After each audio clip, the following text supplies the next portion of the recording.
Hello friends, welcome back to my YouTube channel, and in this video we will discuss about cholelithiasis या cholecystitis. तो सबसे पहले introduction देख लेते हैं। It is an inflammation of gall bladder.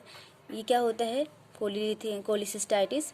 Gall bladder में किसी प्रकार का जो इन्फ्लामेशन हो जाता है उसे हम कोलिसिस्टाइटिस बोलते हैं। और गॉल ब्लैडर क्या होता है? A small pear shaped organ on the right side of abdomen play a part in digesting food. यानी कि ये एक स्मॉल पेयर शेप्ड ऑर्गन होता है जो राइट साइड ऑफ एब्डोमेन में प्रेजेंट होता है और ये फूड के डाइजेशन में इंपॉर्टेंट रोल प्ले करता है। ठीक है। Normally fluid called bile passes out of gall bladder on its way to the small intestine. तो नॉर्मली क्या होता है, जो बाइल जूस होता है, ठीक है, वो पास होता है कहाँ से? जो बाइल फ्लूइड होता है वो पास होता है गॉल ब्लैडर से, ठीक है। और कहाँ पे वो सीक्रेट होता है? स्मॉल इंटेस्टाइन के ड्यूडेनम में। If the flow of bile is blocked, अगर जो बाइल जूस है उसका फ्लो ब्लॉक्ड हो जाए, it buildup inside the gall bladders causing swelling pain and infection. और अगर ब्लॉक हो जाए तो बहुत ज़्यादा बाइल जूस वहाँ पे जमा होने लगेगा, जिसकी वजह से स्वेलिंग होगी, पेन एंड इन्फेक्शन और इन्फ्लामेशन वगैरह देखने को मिलेगा। ठीक है, इसे क्या हम बोलते हैं? कोलिसिस्टाइटिस बोलेंगे इसे। ठीक है।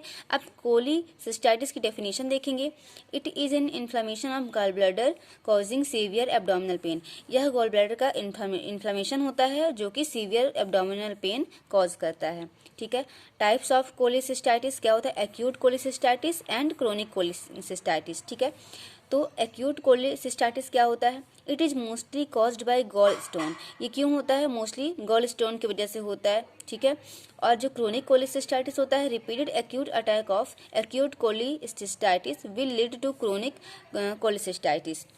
यानी कि अगर जो एक्यूट कोलिसिस्टाइटिस है, यानी कि गॉल स्टोन को निकाला नहीं गया या उसका प्रॉपर ट्रीटमेंट नहीं किया गया, तो रिपीटेडली वो जिसे पेन या इन्फ्लामेशन बना रहेगा, उसकी वजह से उसे हम क्या बोलेंगे? जब लंबे समय तक, लॉन्ग टाइम तक सेम सिम्टम्स अपीयर होते रहेंगे तो उसके एक्यूट अटैक्स आने लगेंगे पेन के। ठीक है, रिपीटेडली, उन्हें हम क्या बोलते हैं? क्रोनिक कोलिसिस्टाइटिस बोलेंगे। ठीक है। अब कोलिलिथियासिस क्या होता है? Presence of calculi in gall bladder. Gall bladder में कैलकुलाई का प्रेजेंट होना क्या कहलाता है? कोलिलिथियासिस कहलाता है। ठीक है। अब कोलिलिथियासिस कितने टाइप्स का होता है? यहाँ पे कैलकुलाई का मतलब होता है किसी प्रकार की स्टोन। ठीक है, स्टोन या जिसे हम पथरी कहते हैं। ठीक है। अब हम देखेंगे टाइप्स क्या होते हैं कोलिलिथियासिस के। पहला है कैलकुलस, दूसरा होती है ए कैलकुलस। तो कैलकुलस मतलब स्टोन और ऑब्स्ट्रक्शन, या तो जो बाइल जूस है उसे पास होने में कोई ऑब्स्ट्रक्शन आ रहा है या तो स्टोन प्रेजेंट है। और ए कैलकुलस यानी कि जहाँ पे स्टोन प्रेजेंट नहीं है, ए का मतलब एब्सेंस होता है। ठीक है। तो ड्यू टू इन्फ्लामेशन हो गया ए कैलकुलस, और कैलकुलस मतलब जहाँ पे स्टोन या ऑब्स्ट्रक्शन प्रेजेंट है। ठीक है। अब 5 एफ हैं जो कि रिस्क फैक्टर में आते हैं कि कोलिलिथियासिस के रिस्क फैक्टर क्या क्या हैं। तो 5 एफ हैं। पहला है फैट, यानी कि ओबेसिटी जो होती है वो ट्रिगर करती है, उस रिस्क बढ़ा देती है कोलिलिथियासिस के। सेकंड होता है फीमेल। फीमेल यानी कि जो फीमेल होती हैं मेन से ज़्यादा रिस्क में होती हैं कोलिलिथियासिस होने के। थर्ड है फैमिली हिस्ट्री। अगर किसी पर्सन की फैमिली हिस्ट्री रही है गॉल ब्लैडर स्टोन की तो उसे होने के चांसेस ज़्यादा रहते हैं, ये रिस्क फैक्टर है। और फोर्थ होता है फर्टिलिटी, यानी कि अगर कोई वुमेन है जिसकी मल्टीपल प्रेगनेंसी हैं तो उसे कोलिलिथियासिस होने के चांसेस ज़्यादा रहते हैं। 40 यानी कि मोर देन एज ऑफ 40, जो 40 से ज़्यादा जो इसकी वुमेन्स होती हैं या मेंस होते हैं, उनमें भी कोलिलिथियासिस देखने के चांसेस रहते हैं। अदर रिस्क फैक्टर्स भी होते हैं गॉल स्टोन के, उन्हें हम देखेंगे। तो फर्स्ट है कोलेस्ट्रॉल गॉल स्टोन। कोलेस्ट्रॉल की वजह से गॉल स्टोन होती है। ठीक है, उसके बारे में डिस्कस करेंगे। फर्स्ट है ओबेसिटी। ओबेसिटी की वजह से रैपिड वेट लॉस। रैपिडली अगर वेट लॉस हो रहा है किसी का, और वेट लॉस क्यों हो सकता है? या तो ऐसी कोई वो थेरेपी ले रहा है तो रैपिडली वेट लॉस होगा, उसकी वजह से स्टोन देखने को मिल सकती है।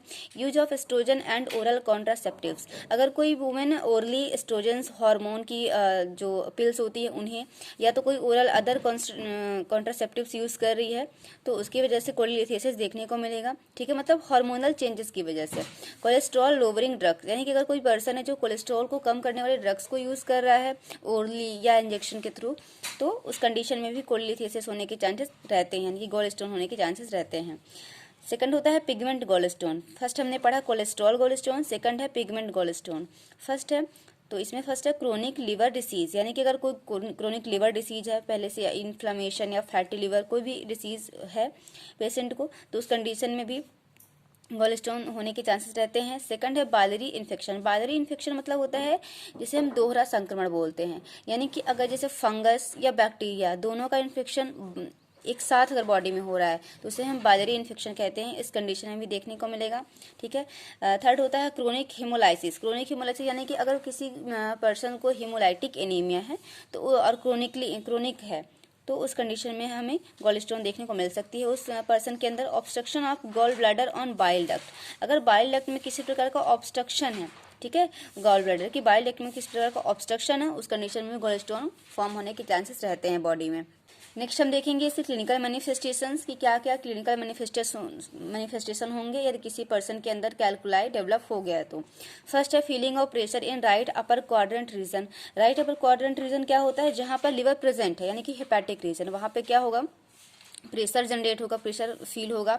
Muscles guarding in right upper quadrant region, यानी कि जो हिपैटिक रीजन होता है जहाँ पे लिवर प्रेजेंट है वहाँ पे मसल गार्डिंग देखने को मिलेगी। मतलब वहाँ की जो मसल्स होंगी उनमें खिंचाव होगा। मसल गार्डिंग का मतलब होता है कि जब किसी पर्टिकुलर रीजन की जो मसल हैं वो खुद ही किसी पेन या इन्फ्लामेशन को कम करने के लिए स्ट्रेचिंग या ऐसा कुछ वो स्वयं से करती हैं तो उसे हम मसल गार्डिंग बोलते हैं, ठीक है। तो ये कहाँ देखने को मिलेगा, जो राइट अपर क्वाड्रेंट रीजन है यानी कि हिपैटिक रीजन, वहां पे देखने को मिलेगा।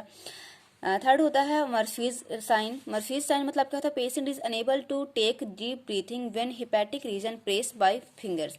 ये एक साइन होता है या कह सकते हैं एक टेस्ट होता है जिसे डॉक्टर्स परफॉर्म करते हैं। इसमें क्या होता है, जो पेशेंट होता है उसकी हिपैटिक रीजन में डॉक्टर प्रेस करते हैं। जब वहाँ पे वो प्रेशर जनरेट करते हैं तो जो पेशेंट होता है वो डीप ब्रीथ नहीं कर पाता और जब करेगा तो उसको पेन होता है, ठीक है। तो ये इसे हम कहते हैं मर्फी साइन, ठीक है। थर्ड होता है फीवर आएगा पेशेंट को, नोजिया वॉमिटिंग रहेगी, इनडाइजेशन होगा, ठीक है, जो फूड है वो प्रॉपर डाइजेस्ट नहीं होगा। जॉइंटिस देखने को मिल सकता है क्योंकि ऑब्स्ट्रक्शन है, ठीक है, उसकी वजह से जॉइंटिस देखने को मिलेगा।